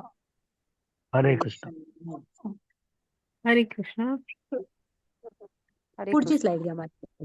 हरे कृष्ण. आसक्ती, भय आणि क्रोध यातून मुक्त झालेले, पूर्णपणे माझ्या स्थित झालेले मतपरायण आणि माझ्या आश्रित असलेले गतकाळातील अनेक मनुष्य माझ्या ज्ञानामुळे शुद्ध झाले आहेत आणि त्या सर्वांना माझ्या दिव्य प्रेमाची प्राप्ती झाली आहे. ते ज्या भावाने मला शरण येतात त्याला अनुरूप असे फळ मी त्यांना देतो. हे पार्थ, सर्वजण माझ्या मार्गाने सर्व प्रकारे अनुसरण करतात. हरे कृष्ण. हा, तर तुम्हाला कृष्णांकडे जायचंय, तर आपण वितराग भय क्रोध. तर राग म्हणजे काय, आसक्ती. कृष्णांना आवडत नाही ती, त्यांच्याकडे परम वैराग्य आहे. त्यामुळे त्यांनी सांगितले ना, कुठल्याही कर्म ही आपली कर्तव्य म्हणून, कृष्णांची सेवा म्हणून करायची असतात. हा, ही माझी जबाबदारी आहे, मी छान पार पाडेन, त्याच्यामध्ये गुंतून पडायचं नसतं. त्यामुळे कुठल्याही भय म्हणजे आसक्ती विरहित कृष्णांचं एकदा झालं की भय ठेवायचं नाही, जे काय आहे ते कृष्ण बघून घेतील. त्यांनी दुसऱ्या अध्यायातच सांगितलेलं आहे बघा, सुख आणि दुःख ही उन्हाळा आणि हिवाळा ह्या ऋतूंप्रमाणे इथे येत जात राहणारच. आणि इथला नियमच आहे, ही भौतिक सृष्टी आहे. त्यामुळे त्याचा भीती ठेवू नका. जशी सुख आली तशी दुःख पण येणार. दुःख आली तर आपली एखादी परीक्षा बघू नये का कोणी? परीक्षा बघितली, त्यामुळे आपल्या कपॅसिटीज वाढल्या, आपण किती टफ आहोत कळलं. तर त्यामुळे जो भक्त असतो ना, त्याला कसलीही आसक्ती नसते, तो निडर असतो. तो कुठलीही परिस्थिती असू दे, तो कृष्णांशी घट्ट जोडलेला असतो. आणि क्रोध म्हणजे आपल्याला चिडचिड होते ना, दुसऱ्यांवर राग, हा नाही, भक्तांना येत नाही. ते सर्वांच्या हृदयामधला परमात्मा बघत असतात. त्यामुळे तुम्ही आसक्ती, भय आणि क्रोध ह्याच्यापासून मुक्त झालं तर आपण कृष्णांकडे जाऊ शकतो. हा, आणि बघा, माझ्यात पूर्णपणे स्थित असलेले म्हणजे कृष्णांचाच विषयी त्या मनात विचार नेहमी असतात अशी, आणि माझ्यावर आश्रित असलेले, हा, माझ्या ज्ञानामुळे शुद्ध झाले, त्या सर्वांना माझ्या दिव्य प्रेमाची प्राप्ती होऊ शकते. हा, आणि आणि काय सांगितलंय बघा, हा छान आहे श्लोक, हा पण लक्षात ठेवा. ये यथा माम प्रपद्यन्ते तांस्तव तथा भजाम्यहम्. तर जे ज्या भावाने मला शरण येतात त्याला अनुरूप असे फळ मी त्यांना देतो. म्हणजे हा भक्तीचा नियम आहे. भक्ती अशासाठी करायची नसते की माझ्या जीवनात दुःख येणार नाही. इथं त्यांच्या शुद्ध भक्तांच्या जीवनात किती दुःख आली बघा. भीष्मांचं जीवन, पांडवांचं, कुंतीचं, द्रौपदीचं, तुम्ही सगळे बघा. त्यामुळे हा भौतिक सृष्टीचा नियमच आहे, इथं ते येत जाणार. पण आहे ना, त्याच्यासाठी भक्ती करायची नसते. भक्ती म्हणजे कृष्णांवरचं आपलं प्रेम, सेवा. आणि ती वनवेट हे नाहीये रिलेशन. ते बघा काय सांगतायत, जेवढं तुम्ही ज्या भावाने मला शरण येणार, तेवढंच मी त्या भावामध्ये मी तुम्हाला प्रेम देतो. म्हणजे ह्या गायी 9 लाख गायी होत्या ह्यांच्या, आपल्या नंद महाराजांच्या. तर एक कृष्णाची बासरीच्या आवाजाने त्यांच्या मागे त्या धावत असायच्या. आणि जेवढं प्रेम गायीनी कृष्णांना दिलं ना, त्याच्याही पेक्षा कितीतरी प्रेम कृष्णाने गायींवर केलं. म्हणजे पायात काय न घालता ते वनांमध्ये धावत असायचे ह्या गायींच्या मागून. हा, म्हणजे जेवढं प्रेम तुम्ही कृष्णांवर करणार, त्याच्यापेक्षा कितीतरी पटीने अधिक कृष्ण तुमच्यावर प्रेम करतात. आणि तुम्ही ज्या भावामध्ये, म्हणजे त्यामुळे तुम्ही कृष्णांशी एक स्वतःचं नातं जोडा. त्यांना तुमचा भाऊ समजा, मित्र, म्हणजे मित्र, सखा किंवा गुरु, आई, वडील, असं काहीही एक कृष्णांशी नातं जोडा. आणि तुम्ही जेवढं त्यांच्यावर त्या नात्यामध्ये प्रेम करणार, त्याच्यापेक्षा किती तुमच्यावर प्रेम करणार. आता इथे खाली बलराम आहेत बघा. बलराम कधीतरी वनात चालून पाय दुखतात म्हणून कृष्णांचे पाय दाबतायत बघा, चेपतायत. तर त्याच्या शेजारच्या कोपऱ्यात दाखवलंय बघा, एकांताच्या वेळेस आता कृष्ण पण बलरामांचे पाय दाबून देत आहेत. तर असं असतं, ह्या गोप सख्यांनी जेवढं प्रेम कृष्णांवर केलं, तेवढंच प्रेम कृष्णाने त्यांच्यावर केलं. आणि उलट तुम्ही शत्रूच्या भावामध्ये भेटलात, तर आता ती मागची स्लाइड घेता का माताजी? तिथं हा होता शिशुपाल. तो पण आत्याचाच मुलगा होता त्यांच्या. गोष्ट माहित आहे ना तुम्हाला ती शिशुपालाची? तर आत्याला वचन दिलेलं असतं कृष्णाने, की म्हणजे काय असतं, तो जरा जन्मताच विचित्र असतो ना. मग त्यांच्या गुरुनी, म्हणजे घराण्याचे जे पुरोहित असतात, त्यांनी सांगितलेलं असतं की जो कोण समोर आल्यावर हे बाळ नॉर्मल बाळ होणार, त्याच्या हातून त्याचा मृत्यू होणार. मग मामा म्हणजे स्वतःच्या वडिलांबरोबर कृष्ण आत्याचं बाळ बघायला जातात, वसुदेवांबरोबर जातात ते आत्याचं बाळ कसं आहे बघायला. नेमकं जातात आणि कृष्ण समोर गेल्यावर बाळ होतं ते व्यवस्थित. मग आत्याला काळजी वाटायला लागते. मग आत्या म्हणते की कृष्णा, तू ह्याला मारू नको. मग ते म्हणतात की मी तसं वचन नाही देऊ म्हणजे मी तुला वचन देतो आत्या, की मी त्याचे 100 अपराध माफ करेन, त्याच्या पुढे नाही. मग हा शिशुपाल काय करत असतो माहितीये, ह्याचं नेहमी कृष्णांशी जेलसी म्हणतात ना, कायमच ह्याचं वैरभाव विनाकारणच. हा, आणि तुम्ही ते कधीतरी भागवतम मध्ये वगैरे तो बोललेलं ऐकायला पाहिजे. किती एखाद्याला बोलायचं, म्हणजे कसं बोलायचं ह्याची तरी मर्यादा. मग आहे ना, हा नेहमी काय करत असतो, 100 पेक्षा कमी शिवीगाळ करत असतो कृष्णांना. मग राजसूय यज्ञाच्या वेळेस ह्याचा तोल सुटतो आणि 4 चौघं असल्यावर अपमान करायला आणि माणसांना असं छान वाटतं ना, त्यामुळे ह्याचा 100 कधी क्रॉस करतो ह्याला कळतच नाही. मग भीम येतो तलवार सरसावून, पण कृष्ण त्याला थांब म्हणतात, की त्याचे एकतर 100 अपराध व्हायचे आहेत आणि दुसरं गोष्ट ही यज्ञभूमी आहे. युधिष्ठिरांचा राजसूय यज्ञ असतो ना, इथे रक्तपात नको, अशुद्ध होणार भूमी. मग कृष्णच त्याच्यानंतर सुदर्शन चक्र सोडून मारतात त्याला, रक्ताचं थेंब पण न सांडता. मग हे इथे लक्षात काय घ्यायचंय, तुम्ही आपल्यापेक्षा कितीतरी जास्त कंस त्यांची उठता बसता ती आकाशवाणी झाल्यापासून आठवण काढत होता, पण कुठल्या भावामध्ये? शत्रूच्या. त्यामुळे शत्रू म्हणून, काळ म्हणून भेटले. हा, इथं शिशुपालाला पण तसंच. आणि आता पुढे भक्त ज्या भावामध्ये भेटणार, आठवण करतात त्या भावामध्ये त्यांना भेटतात. हा, तर हा लक्षात ठेवा, हे दोन्ही श्लोक. घ्या माताजी पुढची स्लाईड. तर आणि भक्ती कशासाठी करायची ती लक्षात ठेवा. हे प्रेमाचा आदान प्रदान आहे. ओके. आणि इथं काय संकट येऊन जाऊन असतात, त्यातनं बाहेर पडायचं बघायचं. कृष्णाने अर्जुनासारखं मार्गदर्शन घ्यायचं, परिस्थितीतनं बाहेर पडायचं बघायचं. वाचा माताजी. हरे कृष्ण. मोठे अध्याय आहेत हा जरा. मनुष्य या जगात सकाम कर्मामध्ये सिद्धीची इच्छा करतात आणि म्हणून ते देवतांची आराधना करतात. अर्थात मनुष्यांना या जगात सकाम कर्मापासून त्वरित फलप्राप्ती होते. हरे कृष्ण. हा, म्हणजे आता इथे कसं आहे ना, आपण कृष्णांकडे जात नसतो. आपल्याला कसं असतं ना, आपण मनुष्य जनरली कोणाकडे जातात? देवी देवतांकडे. आणि आपल्याला ना देवी देवता आपण न काय जातो आणि सांगतो की देवा माझं हे काम कर, ते कर. मग आपली इच्छा देवी देवता पूर्ण पण करतात. मग कसं आहे ना, ही रचना आता आपण पुढच्या अध्यायांमध्ये बघू, की ही जी सृष्टी आहे ना, त्याच्यामध्ये 33 कोटी म्हणतो ना आपण देव, ते का नेमलेले आहेत कृष्णानी? तर ही सृष्टी म्हणजे एक कंपनीचे मालक कोण आहेत? कृष्ण आहेत. पण वेगवेगळे मॅनेजर्स हे वेगवेगळ्या कामांसाठी नेमलेले असतात. तसे हे देवी देवता आहेत, वेगवेगळे डिपार्टमेंट त्यांच्याकडे दिलेले आहेत. मग जेव्हा आपण त्यांच्याकडे जातो तेव्हा ते आपल्याला आपली जी इच्छा पूर्ण करू शकतात, ते ती इच्छा पूर्ण करतात पण. हा, पण ते आपल्याला ना जीवन मृत्यू मधून नाही. तुम्ही जरी त्यांनी इच्छा पूर्ण केल्या तरी ते तात्पुरतं असतं, पुढे ते संपतं, पुन्हा काहीतरी येतं असं. म्हणजे ते तुम्हाला मुक्ती नाही देऊ शकत. जन्म मृत्यूच्या फेऱ्यात मध्ये जो आत्मा हा जो अडकलेला आहे ना, तो बाहेर नाही पडू शकत. ते फक्त कृष्ण करू शकतात. हा, त्यामुळे कामना थोड्याफार पुऱ्या करू शकतील ती, आणि ते पण आता मॅनेजर टाईप आहेत. म्हणजे ती पण शक्ती त्यांना कुठून मिळाली आहे? कृष्णानेच दिलेली आहे ती. हा, घ्या माताजी.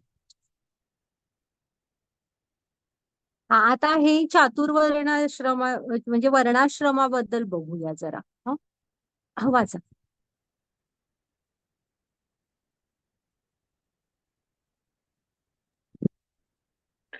चातुर्वर्ण्यं मया सृष्टं गुणकर्म विभागशः तस्य कर्तारमपि मां विद्यकर्तारमव्ययम्. हरे कृष्ण.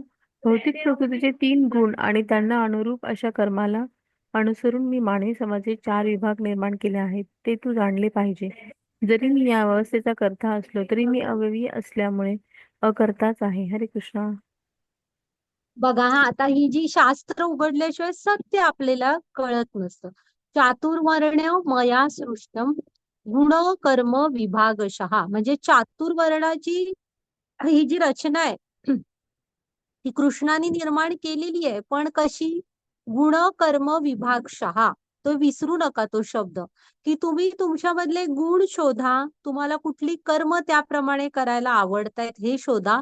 आणि मग हे जे चातुर्वर्ण आहेत, की ब्राह्मण, क्षत्रिय, वैश्य, शूद्र, ह्यापैकी कुठलाही तुम्ही करू शकता. तो जन्माने होत नाही. गुण कर्म विभागशः तिथे स्पष्ट लिहिलेलं आहे बघा. त्यामुळे तुम्हाला तुमच्यामधले गुण शोधा, कुठली कर्म करायला आवडतायत ते बघा, आणि ह्या 4 पैकी कुठलाही वर्ण स्वीकारा. मग तुम्हाला यजन, याजन, पठन, पाठन, म्हणजे तुम्हाला आर्थिक सुबत्तेमध्ये काही रस नाहीये. मला फक्त ज्ञान देणे, घेणे, यज्ञ, तप अशामध्ये रस आहे. त्यांनी ब्राह्मण. ज्यांना ऍडमिनिस्ट्रेशन आवडतं, आताच पोलीस खातं, म्हणजे जी ऍडमिनिस्ट्रेशन मध्ये असलेली सगळी जण, ही सगळी जण ही क्षत्रियमध्ये येतात. वैश्य व्यापार, पैसा कमवायला आवडतो, बिझनेस आवडतोय. आणि शूद्र, शूद्र म्हणजे कोण असतात की फार आपल्याला हे नकोय जबाबदाऱ्या, ह्या सगळ्यांना मी मदत करू शकतो, मग ते मी ओके. आणि कलौ शूद्रो समजतो, म्हणजे ते भागवतम मध्ये व्यासदेवानी सांगितलेलं आहे, कलियुगात सगळी शूद्र आहेत. त्यामुळे तो तर काही विषयच नाहीये. हे वरचे कोण नाहीच आहेत कलियुगामध्ये. मग हे जे कृष्ण, आता कृष्णांना आपण ब्लेम नाही करू शकत ही कसले तुम्ही केलंय, तर त्यांनी ते व्यवस्थित केलेलं आहे. तुम्ही तुमचे गुण आणि कर्म, प्रत्येकाला एक आवड असते स्वतःची, त्याप्रमाणे निवडा. आणि तुम्ही तुमचा आश्रम म्हणजे वर्ण निवडू शकता तुमच्यातले गुण आणि कर्मानुसार. हा, जी करायला तुम्हाला आवडत आहे. ओके. मग ते झालं की हा शब्द कसा आहे, वर्णाश्रम, नुसतं वर्ण नाहीये, त्याला आश्रम आहेत पुढे. तुम्ही कुठल्याही वर्णामध्ये जा, पण पहिला जीवनाचा टप्पा हा ज्ञान मिळवा. ब्रह्मचारी राहा आणि ज्ञान मिळवा. हा, तेव्हाच जीवन अजिबात फुकट घालवू नका वेळ. ते ज्ञान मिळवायचं वय असतं. त्याच्यानंतरची 25 वगैरे वर्ष तुम्ही गृहस्थाश्रम स्वीकारलात तर मुलं वगैरे संसार करा. पण कसं आहे, ती पण मुलं जी जन्माला घालाल ती अवश्य भक्त बनतील, कृष्णांशी जोडली जातील. हे द्या बघा, म्हणजे त्यांना संस्कार वगैरे द्या. समाजाची ऋण असतात आपल्यावर, त्यासाठी काहीतरी करा. ते झालं की त्याच्यानंतर 50च्या पुढे गेलात की 75 वगैरे पर्यंत संसारातून लक्ष कमी करा आणि उरलेलं जीवन हे भजन भक्तीमध्ये जास्तीत जास्त जोडून घ्या. आणि 75च्या पुढे तर ह्याच्या कशातच लक्ष घालू नका, स्ट्रेट फक्त कृष्ण. तर हे आश्रम सगळ्यांना आहेत, तुम्ही कुठल्याही वर्णात असा, ही आश्रम सोडू नका. जे जसे आहेत तसे सांगितले तसे. आणि तुम्ही आपले सगळे पूर्वीचे राजे वगैरे बघा, ते सगळ्यांनी ते फॉलो केलेले आहेत. तर आली लक्षात, ही वर्णाश्रम पद्धती आहे, कृष्णाने निर्माण केली आहे. जिचं ध्येय काय आहे माहित आहे, तुम्ही कृष्णांशी जोडून घेणं, त्यामध्ये अडकून नका पडू. त्यामध्ये काय म्हणे, पुढे जाणं हे मनुष्य जन्माचं ध्येय नाहीये, तर कृष्णांशी जोडलं जाणं हे आम्ही ज्ञानही मिळवा, ते कृष्णांशी जोडलेलं राहून. तुम्ही संसार करा, तेही कृष्णांशी जोडून. हा, त्याच्यानंतर वानप्रस्थाश्रम, संन्यासाश्रम, हे सगळं कृष्णांशी जोडलेले राहा. ओके. आणि ते जरी या व्यवस्थेचे निर्माता असले तरी करतायत का, ते अव्ययी, म्हणजे त्यांनीही फक्त निर्माण करून दिलेलं आहे. ते तुम्ही कसं आचरणात आणता हे पूर्ण स्वातंत्र्य आपल्याला दिलेलं आहे त्यांनी, त्यात ते ढवळाढवळ करत नाही. हा, म्हणजे एक राजा आहे ज्याने नियम बनवून दिलेले आहेत. ते मग तो म्हणजे काय असतात सिटीजन्स, म्हणजे नागरिक कसे फॉलो करतात हे ज्याचं त्याला स्वातंत्र्य दिलेलं आहे. हा, आणि कर्मफळ मग त्याप्रमाणे मिळतात. त्यामध्ये कृष्ण बिलकुल ढवळाढवळ करत नाही. ओके. तर हा वर्णाश्रम पद्धती ही गुणकर्म विभागशः आहे. हा, घ्या माताजी. आणि त्याचं ध्येय कृष्णांशी जोडलं जाणं आहे मुख्य म्हणजे. घ्या माताजी पुढची स्लाईड. म्हणजे तुम्ही तुमची कुठलीही कर्तव्य आहेत ती करत जोडून राहा त्यांच्याशी. वाचा. मी वाचू? हा, वाचा वाचा. न मां कर्माणि लिम्पन्ति न मे कर्म फले स्पृहा इति मय्योऽभिजानाति कर्मभिर्न स बध्यते. कोणत्याही कर्माने मी बद्ध होत नाही, तसेच मला कर्मफलाची आकांक्षाही नाही. जो माझ्याबद्दलचे हे सत्य जाणतो तो सुद्धा कर्मफलांनी बद्ध होत नाही. हरे कृष्ण. हा, मग बघा, ही जी कर्मफळं आहेत ना, कर्माची बंधनं, हे सगळं आपल्याला लागतं, कृष्ण नाही. बघा का नाही, तर त्यांना कर्मफलाची आकांक्षाच नाहीये, ते कशातच आसक्त नाहीत. सांगितलं ना, परम वैराग्य आहे त्यांच्यामध्ये. हा, त्यामुळे त्यांना कधीही कर्मफळाने बद्ध होत नाही. आणि कृष्णांबद्दलचं हे सत्य जे जाणतो ना, तो सुद्धा मग कर्मफळाने बद्ध होत नाही म्हणतायत बघा. म्हणजे त्यामुळे कृष्ण हे आपण तत्वतः जाणून घ्यायचा प्रयत्न करायला हवं. कसे आहेत ते, काय आहेत. तर लक्षात ठेवा, परम वैराग्य आहे ते कशानेच बांधले जात नाहीत, म्हणजे कुठल्याच कर्मफळाने. आता पहिल्या इथे ते सुदामा येतात. जेव्हा सुदामा येतात ना, आता सांगेन कधीतरी ती कथा. तर सुदामांचे चरण कृष्ण हाताने त्याच्यातले काटे काढतात आणि पाणी येईपर्यंत अश्रूनी चरण धुवून टाकतात. एवढं प्रेम मित्रावर, स्वतःच्या ह्याच्यावर बसायला देतात वगैरे. म्हणजे राजे होते द्वारकेचे. पुन्हा इथे भीष्मानी प्रतिज्ञा घेतलेली असते की उद्या मी म्हणजे एका तरी पांडवाला मारेन. आणि त्याच वेळेस भीष्म कृष्णाला काय म्हणतात, हे बघ केशव, मी आणि नाहीतर मी नसणार आहे म्हणतात. एकतर पांडवांना मारेन, नाहीतर मी नसणार. आणि अजून एक सांगतो, म्हणतात की उद्याच्या दिवशी मी तुला तुझी प्रतिज्ञा मोडायला लावेन, तुला शस्त्र हातात घ्यायला लावतो की नाही बघ. तर भीष्मांशी, म्हणजे भीष्म पण कृष्णांचे ऍक्च्युली शुद्ध भक्त होते. हा. तर भीष्म अर्जुनाला हात, म्हणजे असे काय बाणांचा वर्षाव होत असतोय, तर शेवटी अर्जुनाला वाचवण्यासाठी आणि भीष्मांची प्रतिज्ञा भीष्म कसे असतात, त्यांचं नावच भीष्म का पडतं, घोर प्रतिज्ञा करून पाळल्या पण त्यांनी त्या. मग त्यांनी प्रतिज्ञा केलेली असते ना की केशवा तुला हातात शस्त्र घ्यायला लावेन. आणि अर्जुनाने कृष्णाने महाभारताच्या युद्धाच्या आधी डिक्लेअर केलं होतं की मी हातात शस्त्र घेणार नाही. पण भक्ताची प्रतिज्ञा राहावी म्हणून स्वतःची प्रतिज्ञा मोडली. आणि ते रथाचं एक म्हणजे रथातनं बाहेर उडी मारतात, एक चाक असतं पडलेलं रथाचं, ते हातात घेऊन भीष्मांवर धावून जातात. अर्जुन आहे ना, पायाला धरून ओढत असतो की केशवा तू माझ्यासाठी स्वतःची प्रतिज्ञा मोडू नको. तो काळ वेगळा होता जेव्हा शब्द माणसं पाळायची. पण भीष्म पण शेवटी भीष्मच होते. जेव्हा अर्जुन, म्हणजे सॉरी, कृष्ण समोर येतो ना त्यांच्या ते चक्र घेऊन, तेव्हा ते हातातला हे टाकून देतात, काय सांगा, त्यांच्या धनुष्यबाण. आणि म्हणतात मोडली की नाही प्रतिक्रिया, असं. तर भक्तांच्या प्रतिज्ञा ठेवायसाठी स्वतःची मोडली. हा, इथं तरी काय, त्यांची कुठलाही स्वार्थ नव्हता. पुन्हा हे म्हटलं ना, गोप बालकांना जेवढं प्रेम त्यांनी दिलं तेवढंच कृष्णाने दिलं. अर्जुनासाठी सारथी बनले. सारथी म्हणजे काय, तर ड्रायव्हर, पण तेही बनले भक्तासाठी. ओके.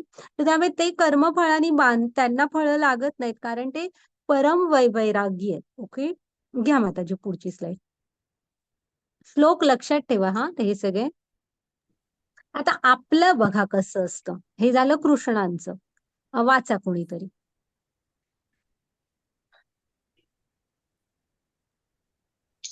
कर्मणो ह्यपि बोद्धव्यं बोद्धव्यं च विकर्मणः अकर्मणश्च बोद्धव्यं गहना कर्मणो गतिः. कर्माच्या गुंतागुंती समजणे अत्यंत कठीण आहे. म्हणून मनुष्याने कर्म, विकर्म आणि अकर्म म्हणजे काय हे योग्य रीतीने जाणले पाहिजे. हा, ओके. तर आहे ना, तुम्ही लक्षात ठेवा बघा, की आपण आहे ना कर्म, अकर्म आणि विकर्म हे काय आहे हे समजून घ्यायला पाहिजे. कर्म म्हणजे आपण ज्या कुठल्याही क्रिया करतो ना, ज्याची आपल्याला फळं मिळत असतात, हे सगळं कर्मामध्ये येतं. चांगली किंवा वाईट कुठलीही सगळी कर्म, आणि जीवन जगण्यासाठी ती करणं आवश्यक असतं. मग ह्यामध्ये विकर्म म्हणजे काय, तर जे शास्त्रांमध्ये सांगितलेलं आहे की तुम्ही हे करू नका, तरीही आपण करतोय, त्याला म्हणायचं विकर्म. हा. आणि अकर्म म्हणजे काय, तर जेव्हा आपण कृष्ण भावना भावित कर्म करतो, म्हणजे जसं काल कृष्णाने सांगितलं तसं की त्या कर्मांची फळं कृष्णांना अर्पण करून, म्हणजे त्यांनी सांगितलं ना, जीवन हे यज्ञ म्हणून करा, की त्या सर्व काही कृष्णांच्या आनंदाप्रित्यर्थ. मग त्याची फळं आपल्याला लागत नाहीत. हा. तर असं कृष्ण भावना भावित कर्म जे आपण करतो ना, की हा कृष्णा ही तू दिलेल्या जबाबदाऱ्या आहेत, तुझं तुला अर्पण, अशा भूमिकेतनं. तर त्याला म्हणायचं अकर्म किंवा कृष्ण भावना भावित कर्म, ज्याची बंधनं लागत नाहीत. हा. तर हे कर्माचे 3 प्रकार आहेत. कर्म, विकर्म. विकर्म म्हणजे काय, जे सांगितलंय की करू नका तरीही आपण करतोय. आणि अकर्म म्हणजे कृष्ण भावना भावित कर्म. हा. तर ही जी गुंतागुंत आहे ना, ही समजणं आता कृष्णानेच सांगितलंय, ती अत्यंत कठीण आहे. की असं नाही आपण म्हणू शकत की मी चांगलीच सगळी करतो, मी वाईट कर्म एकही करणार नाही आणि माझी मग मी पुढची फळं भोगायला चांगली येतो, असं होऊ नाही शकत. म्हणजे ते कधी कुठलं काय कुठल्या जन्मात हे होईल हे कृष्णच आता म्हणतायत की गहना कर्मणो गती, ते म्हणतायत. म्हणजे ती किती गहन आहे बघा समजायला. त्यामुळे आपलं जीवन हे आपण कृष्ण भावना भावित बनवायला पाहिजे, की कृष्णांशी जोडून त्या फळांमध्ये आसक्त न राहता. तर इथे कसं सांगितलंय माहितीये, गरुड पुराणामध्ये आहे हे, की तुम्ही कृष्ण हे आपल्या हृदयामध्येच असतात, त्यांना कळत असतं. तुम्हाला खूप उघडं वेडं राहायला आवडतंय, तर ठीक आहे म्हणतात. असं राहण्यासाठी मनुष्य जीवन नाही मिळालेलं, मग झाडाचा जन्म देतात. किंवा तुम्हाला मांसाहारच खूप आवडतोय, जो शास्त्र सांगतं करू नका, मग कसं असतं. कृष्ण म्हणतात हे मनुष्य जे शरीर फक्त ह्याच्यासाठी दिलेलं नाही आणि ह्याला बिचारायला तेच खूप आवडतंय, तर बाबा मग तेच कर. आणि मग पुढचं जन्म मग ताजं ताजं आपलं आणून खा म्हणतात, शिजवायला वगैरे नको. मग वाघ सिंह तसे नखे बिखे मिळतात, की आपलं ताजं ताजं तुझी तू शिकार कर आणि खा. एखाद्याला खूप झोपायला आवडतं, तर मग अस्वलाचं शरीर, की बाबा ठीक आहे त्यामध्ये खूप खूप झोपायला मिळेल तुला. काहीही कसंही राहतात, काहीही समोर आलेलं खातात, अस्वच्छ, तर डुक्कर की बाबा तसं राहा, असं. म्हणजे कृष्ण आपल्या हृदयातच आहे, त्यामुळे त्यांना सगळ्या आपल्या भावना कळत असतात. त्यामुळे तुम्ही ज्या प्रकारे आता कर्म करताय त्याप्रमाणे मग पुढचं शरीर आपल्याला मिळत असतं. हा, ओके. घ्या माताची पुढची स्लाइड.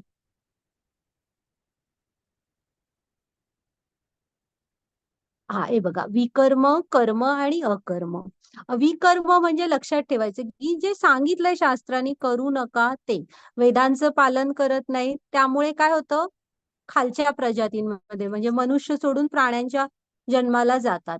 साधू संतांना अमान्य आहे असं वर्तन, म्हणजे जे वेदांनी नको म्हणून सांगितलंय. आणि मानव समाजाच्या मूळ उद्देशाचा, मानव जीवनाच्या मूळ उद्देशाचा पराभव होतो. म्हणजे काय, की तुम्ही पुढचा जन्म मनुष्याचा पण मेंटेन नाही करू शकत, तर प्राण्याचा मिळतो.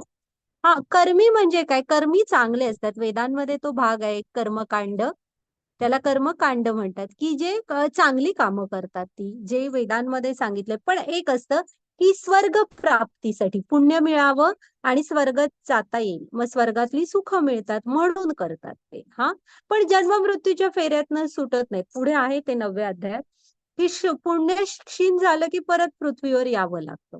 तर हे.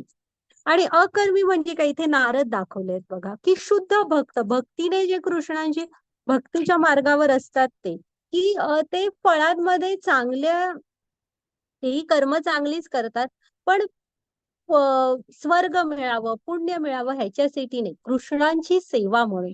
ते कृष्णांशी प्रेमाने जोडलेले असतात म्हणून. हा, तर त्यांना म्हणायचं अकर्म किंवा कृष्ण भावना भावित कर्म. ओके. आणि मग त्याची पुढची स्लाइड घ्या. आम्ही तुम्हाला ते गीता शिकवणं ही एवढी आमची हे नाहीये, म्हणजे काय ते तुम्ही वरिष्ठांकडून आणि शिका, वेगवेगळ्या लेवल्सवर जा, अनुभवा गीता. पण कृष्ण भावनामृत संघटनेचं कामच आहे की तुम्हाला एक कृष्ण भावना भावी जीवन जगायला शिकवणं आणि कृष्णांशी जोडणं. ओके. वाचा माताजी हा श्लोक पुन्हा परत लक्षात ठेवा हा सगळ्यांनी. हरे कृष्ण. वाचा कोणीतरी श्लोक. वाचून जमलं नसेल ना, माणसं वापरू शकतात. मी वाचू माताजी. हा, वाचा वाचा. तद्विद तथेत्ते प्रणिपातन परिप्रशन्न सेवया उपदेशांती ते ज्ञान ज्ञानिस्तस्वतज्ञ स्त्रीनं आध्यात्मिक गुरुकडे जाऊन तत्व जाण्याचा प्रयत्न कर, नम्रपणे त्यांना प्रश्न विचार आणि त्यांची सेवा कर. आत्मसाक्षात्कारी व्यक्ती तुला ज्ञान प्रदान करू शकतात, कारण त्यांनी तत्व जाणलेले असते. हरे तर कृष्ण. ते कृष्णाने काय सांगितलेलं आहे बघा, हा, की आत्मसाक्षात्कारीच व्यक्ती तुम्हाला ज्ञान देऊ शकते. हा, काय सांगतायत बघा, की तुम्ही आध्यात्मिक गुरुकडे जाऊन तत्व जाणण्याचा प्रयत्न करा. हा, जर का हे आता कृष्ण आणि बलराम गेले होते कोणाकडे, उज्जैनला. त्यांचे गुरु कोण, सांदीपनी गुरु ऋषी. हा, पण जर का सांदीपनी कडे कृष्णांना जावं लागलं, जे योग योगेश्वर आहेत, ज्यांनी वेदांची निर्मिती केली. राम पण वसिष्ठांकडे गेले होते की नाही, गुरुगृही गेले की नाही. जर का त्यांना गुरूंकडे जावं लागलं, गुरूंचा आश्रय घ्यावा लागला, आणि त्यांनी हे त्यांच्या आचरणातून दाखवून दिलेलं आहे की ते जर का गुरुकडे गेले तर आपल्याला का जायला लागणार नाही सांगा. तर ते बघा, त्यांनी सांगितले की आध्यात्मिक गुरूंकडे जा, आणि गुरूंकडे जाऊन भविष्य विचारणं वगैरे असलं नका करू. काय सांगतायत बघा, गुरूंकडे जाऊन तत्व जाणण्याचा प्रयत्न करा.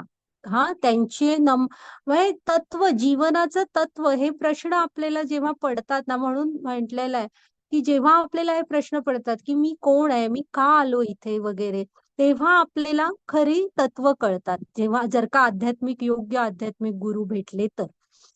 त्यामुळे त्यांच्याकडे जाऊन तत्व जाणण्याचा प्रयत्न करा.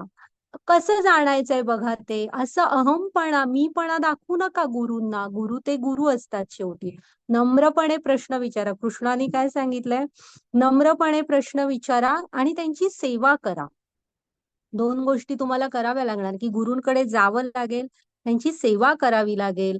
नम्र व्हा आणि मग प्रश्न विचारा, जिज्ञासा करा.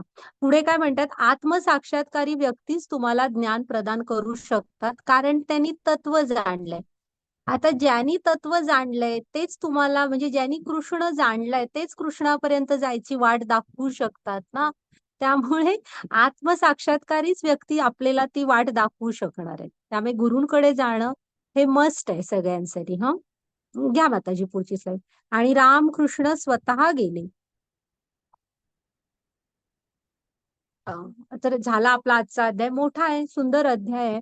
तुम्ही जरा बघा परत. बघितलं ना आपण, गीतेचा इतिहास बघितला आणि कृष्णाने कसं सांगितलंय, हे ज्ञान आपल्याला परंपरामधून घ्यायला हवं, तर ते आपल्या हृदयात प्रकट होणार. गीता नुसती शिकून सोडून द्यायची नाहीये, ती जीवनात उतरवायची आहे. आणि ते कधी होऊ शकतं? जेव्हा आपण शुद्ध प्रामाणिक गुरूंकडून शिकू. आता पण म्हणाले ना, ज्यांनी तत्व जाणले. आत्मसाक्षात्कारीच व्यक्ती तुम्हाला तत्व सांगू शकते. त्यामुळे गीता ही परंपरेतून शिकायला हवी. त्याच्यानंतर वर्णाश्रम पद्धती बघितली की ती गुणकर्म विभागशः आहे. अशी नाहीये, जन्माने नाही, ती गुणकर्म विभागशः आहे. आणि मुख्य म्हणजे त्याचं ध्येय आहे ना, हे तुम्ही कृष्णांशी जोडलं जाणं आहे. आणि ती वर्णाश्रम आहे, नुसतं वर्ण नाही. आश्रम कधीही सोडू नका. ओके. त्याच्यानंतर कर्मयोग बघितला की कर्माची गती कशी गहन आहे. आपण मोजत नाही बसू शकत, ह्या कर्माचं असं मिळेल फळ वगैरे, बिलकुल नाही. जिथे कृष्ण म्हणतायत की ही गहना कर्मणो गती, तिथं आपण काय बोलणार सांगा. त्यामुळे आपण कृष्ण भावना भावी जीवन हे करायला हवं. आणि यज्ञ, तप, दान ह्या गोष्टींवर आपण फोकस करायला हवा. आणि कृष्णाने काय सांगितले, त्यासाठी आपल्याला गुरूंकडे जावं लागेल. ओके. झाला आजचा अध्याय. चालेल भारताची रेकॉर्डिंग स्टॉप करा आणि तुम्हाला काय प्रश्न असले तर विचारा. थांबा, मी जरा चॅट मध्ये प्रश्न आलेले 2-3 बघते. हरे कृष्ण.